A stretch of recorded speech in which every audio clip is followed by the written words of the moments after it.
नमस्ते विद्यार्थियों। हम लोग सियाराम शरण गुप्त द्वारा रचित एक फूल की चाह कविता पढ़ रहे हैं, जिसमें समाज में जो फैली हुई है छुआछूत का भाव उसको उजागर किया गया है।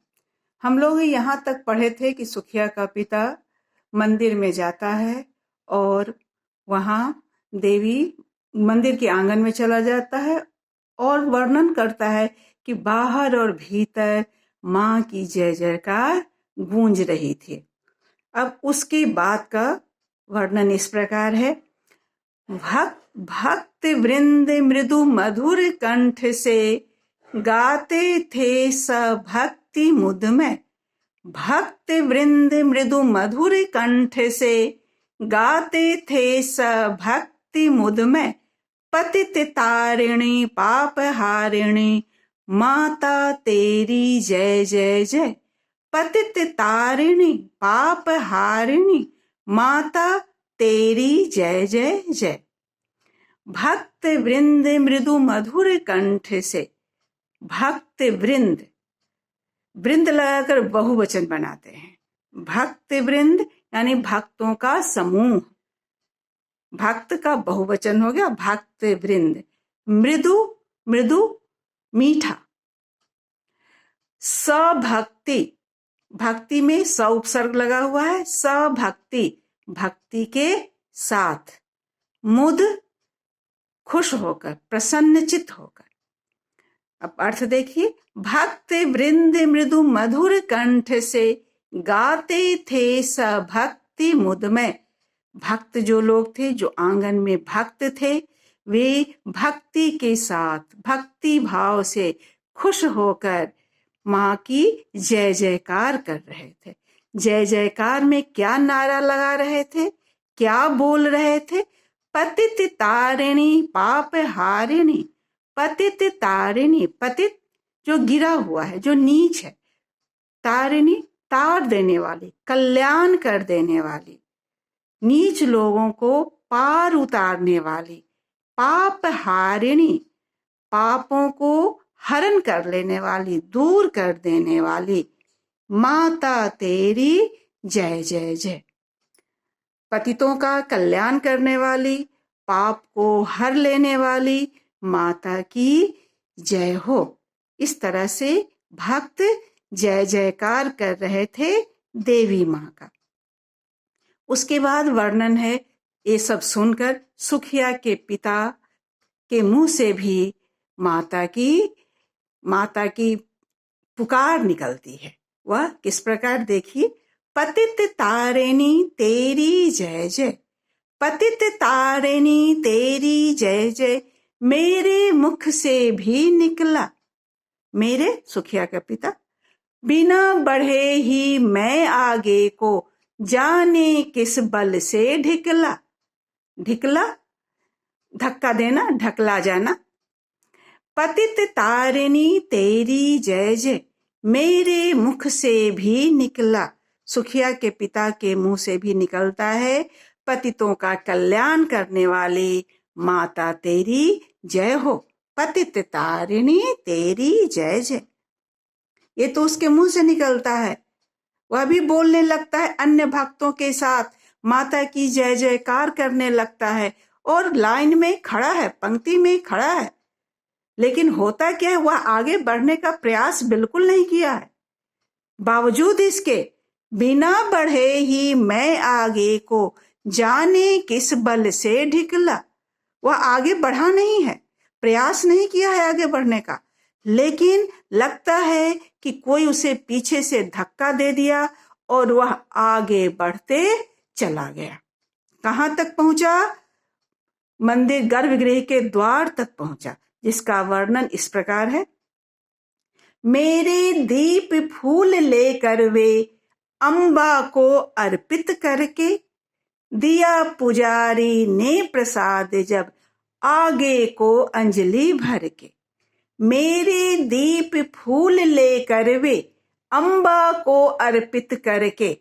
मेरे सुखिया का पिता, वे पुजारी, वह पीछे से लाइन में खड़ा था, पंक्ति में खड़ा था, पीछे से ढकलाते ढकलाते, पीछे से धक्का खाते खाते वह गर्भगृह के द्वार तक पहुंच गया, जहां पुजारी था। और वह पुजारी सबकी प्रसाद को लेकर, सबकी पूजन सामग्री को लेकर माता पर चढ़ाते थे और पुनः उसे वापस करते थे। सुखिया के पिता का थाल में जो कुछ भी दीप फूल लेकर वह गया था, उसे पुजारी ले लिया और वह माँ अम्बा को अर्पित करके, अम्बा माता, देवी माँ पर वो सब समर्पित करता है। सम्मान के साथ, भक्ति के साथ वह देवी माँ पर उसे चढ़ा देता है और फिर उसे उठाता है। कौन? पुजारी। दिया पुजारी ने प्रसाद जब, आगे को अंजलि भर के। पुजारी वह उठा लेता है और फिर अब वह पूजन सामग्री नहीं है बच्चों, अब वह प्रसाद बन गया है। देवी माँ पर या भगवान पर, ईश्वर पर जो कुछ भी हम चढ़ाते हैं, चढ़ाने से पहले वह प्रसाद नहीं रहता है, लेकिन जब एक बार भगवान जी पर चढ़ा देते हैं तो वह हमारी नजरों में, मेरे लिए, हम मानवों के लिए प्रसाद बन जाता है। और पुजारी ने भी वह सब उठाया जो कि अब प्रसाद है, आगे को अंजलि भर के वह उठाकर सब लाता है और सुखिया के पिता को देना चाहता है। कौन? पुजारी। उसका प्रसाद, अब उसका जो सामग्री था वह देवी माँ पर अर्पित हो गया और अब वह प्रसाद हो गया, जिसे पुजारी सुखिया के पिता को देने का प्रयास करता है, देना चाहता है। लेकिन बच्चों यहाँ ध्यान देने की बात है जिसका वर्णन आगे है। सुखिया का पिता वह प्रसाद लेने के लिए अंजलि आगे नहीं बढ़ाता है, अपना अंजलि जो है वह आगे नहीं बढ़ाता है। क्यों नहीं बढ़ाता है? क्योंकि वह एक तो पहली बार देवी माँ को देख रहा था और देवी माँ को देखकर वह धन्य हो गया। उसकी आनंद का ठिकाना नहीं रहा और उससे भी ज्यादा आनंद उसे तब आता है जब वह एक विचार में खो जाता है कि अब यह फूल माला जो देवी माँ पर चढ़ाया है ये प्रसाद के रूप में उसे प्राप्त होगा और वह अब अपनी बेटी को यह फूल ले जाकर देगा और उसके बाद उसकी बेटी ठीक हो जाएगी, स्वस्थ हो जाएगी, महामारी के चपेट से मुक्त हो जाएगी। और यही सोच विचार में वह कुछ देर तक ऐसे ही मुग्ध होकर खड़ा रह जाता है और पुजारी द्वारा दिया हो, पुजारी जो प्रसाद दे रहा है वह लेने के लिए वह अंजलि आगे नहीं बढ़ाता है। उसके इस क्रियाकलाप को देखकर उसके आसपास जो भक्त थे, जो अपने आप को सवर्ण कहते थे, वे उसे तरह तरह की बातें करने लगते हैं आपस में और उन्हें शक हो जाता है कि यह वास्तव में कोई दूसरा मंदिर में प्रवेश कर गया है, जिसका वर्णन आगे की पंक्तियों में है। उसे हम लोग आगे की पंक्तियों में इस प्रकार है। भूल गया उसका लेना झट, परम लाभ सा पाकर मैं। भूल गया उसका लेना झट, परम लाभ सा पाकर मैं। सोचा बेटी को माँ के ये पुण्य पुष्प दूं जाकर मैं। सोचा बेटी को माँ के ये पुण्य पुष्प दूं जाकर मैं। भूल गया उसका लेना झट। कहाँ पहुंचा हुआ है सुखिया का पिता? गर्भगृह के द्वार पर, जहां पुजारी उसका फूल दीप लेकर देवी माँ पर को अर्पित करता है और उसके बाद वह प्रसाद के रूप में सुखिया के पिता को देता है, देना चाहता है। लेकिन सुखिया का पिता भगवान के माँ का दर्शन पाकर बहुत परम लाभ पा गया, वह बहुत आनंदित हो गया और साथ ही साथ इस सोच में डूब गया कि वह देवी माँ पर चढ़ाया हुआ फूल लेकर जाएगा और अपनी बेटी को देगा। उसकी बेटी की इच्छा पूरी होगी और हो सकता है उसकी बेटी ठीक हो जाए, जो कि महामारी की चपेट में आ गई है। इन्हीं बातों में वह खो गया, लीन हो गया और पुजारी से प्रसाद लेना कुछ देर के लिए वह भूल जाता है। जब वह इन यादों से बाहर आता है तो प्रसाद लेता है और लेकर वहां से चलता है। उसके इस क्रियाकलाप को देखकर, इस तरह से प्रसाद लेने में देर करने को देखकर, और जो भक्त वहां थे वे आपस में तरह तरह की बातें करने लगते हैं। उन्हें शक होता है कि यह यहाँ आने वाला पुजारी नहीं है, यहाँ आने वाला भक्त नहीं है, यह कोई और है जो पहली बार यहाँ आया है। भक्तों को शक होता है और वे तरह तरह की बातें आपस में करने लगते हैं। अब आगे वर्णन है सुखिया के पिता को क्या लगता है। सिंह पौर तक भी आंगन से नहीं पहुंचने मैं पाया, सिंह पौर तक भी आंगन से नहीं पहुंचने मैं पाया, सहसा यह सुन पड़ा कि कैसे यह अछूत भीतर आया, कैसे यह अछूत भीतर आया। सिंहपौर मुख्य द्वार, मंदिर का मुख्य द्वार। वह प्रसाद लेकर तो वहां से चला, लेकिन आंगन से वह मुख्य द्वार तक भी नहीं पहुंचने पाता है। बीच में ही होता है सहसा अचानक कि उसे अचानक यह आवाज सुनाई देती है। कौन सी आवाज? कैसे यह अछूत भीतर आया, कि यह तो अछूत है, यह तो नीच जाति का है, यह मंदिर में कैसे आया, किस तरह से यह मंदिर के अंदर आ गया। ये आवाज उसे सुनाई दी। वह डर भी गया, लेकिन भक्त जो सवर्ण भक्त अपने आप को कहते हैं, वे यहीं तक नहीं रुके, वे आगे भी बोले।